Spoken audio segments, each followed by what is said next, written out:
గారు నమస్తే sir. Hello, Ambati Rambabu గారిని సతీష్ మాట్లాడుతున్నారు సార్. హలో, రైట్, మళ్ళీ అంబటి రాంబాబు గారితో మాట్లాడతాం. మనతో పాటు ఉన్నారు 99 టీవీ చీఫ్ అడ్వైజర్ విజయబాబు గారు, సీనియర్ జర్నలిస్ట్ విజయబాబు గారు. ఇంకా మీకు ఇంకా బాగా రైట్, ఫోన్ లైన్ లో అంబటి రాంబాబు గారు కనెక్ట్ అయ్యారు. అంబటి రాంబాబు గారు నమస్తే సార్, సతీష్ మాట్లాడుతున్నాను. నమస్తే సతీష్ గారు. చాలా విషాదకరమైన వార్త, ముద్రగడ పద్మనాభం ఇక లేరు అన్నది.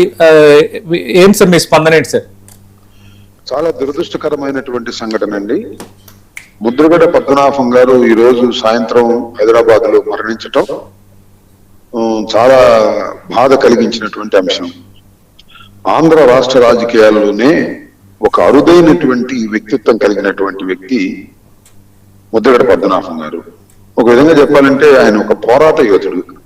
ఆయన రాజకీయాల్లో అనేక సందర్భాల్లో పోరాటాన్ని ఎంచుకున్నటువంటి వ్యక్తి.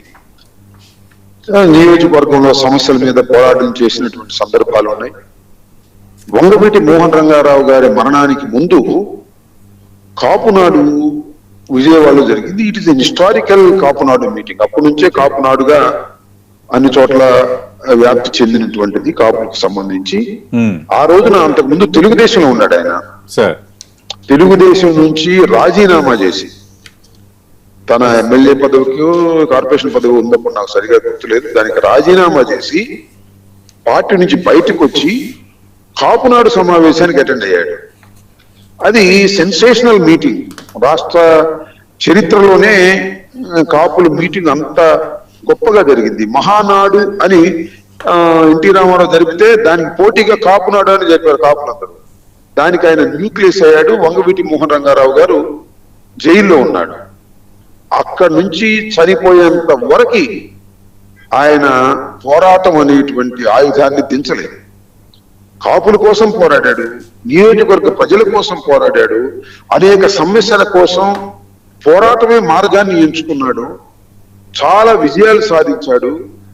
అన్కాంప్రమైజ్, ఎక్కడా కూడా కాంప్రమైజ్ అవ్వకోకుండా పోరాటాలు చేసినటువంటి వ్యక్తులు తెలుగు రాష్ట్రాల్లో చాలా అరుదుగా ఉంటారు.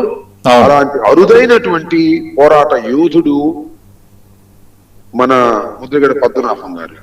ఆయన మరణించడం చాలా బాధాకరమైనటువంటి అంశం. కొన్నాళ్లుగా ఆయన అస్వస్థతకు గురయ్యారు, క్యాన్సర్ బాధతో బాధపడుతూ ఉన్నారు. హైదరాబాద్ ఆసుపత్రిలో ఈ రోజు సాయంత్రం ఆయన మరణించడం నిజంగా మమ్మల్ని అందరినీ కూడా ఆశ్చర్యచకితుల్ని చేసింది. ఆ మధ్యన మెరుగ్గా ఉన్నాడనేటువంటి భావన కూడా కలిగింది. కానీ దురదృష్టం, ఈ రోజు సాయంత్రం ఆయన మరణించడం మమ్మల్ని అందరినీ కూడా. కాపుల కోసం ఆయన బీసీల్లో చేరుస్తారని చంద్రబాబు నాయుడు గారు మేనిఫెస్టోలో పెడితే అది జరగకపోతే దాని మీద పెద్ద ఎత్తున పోరాటం చేశాడు. రాష్ట్రం నలుమూలల నుంచి పోరాట యోధుల్లాగా కాపులందరినీ కూడా సమీకరించగలిగాడు. అలాంటి గొప్ప పోరాట యోధుడు బహుశా రాష్ట్రంలో ఎవరు లేరు, భవిష్యత్తులో కూడా రారు అని నేను భావిస్తున్నాను. వైసీపీకి ఎలాంటి లోటు రాంబాబు గారు? వైసీపీకి, కాపులకి, వైసీపీకి, రాష్ట్రానికి తీవ్రమైనటువంటి లోటు.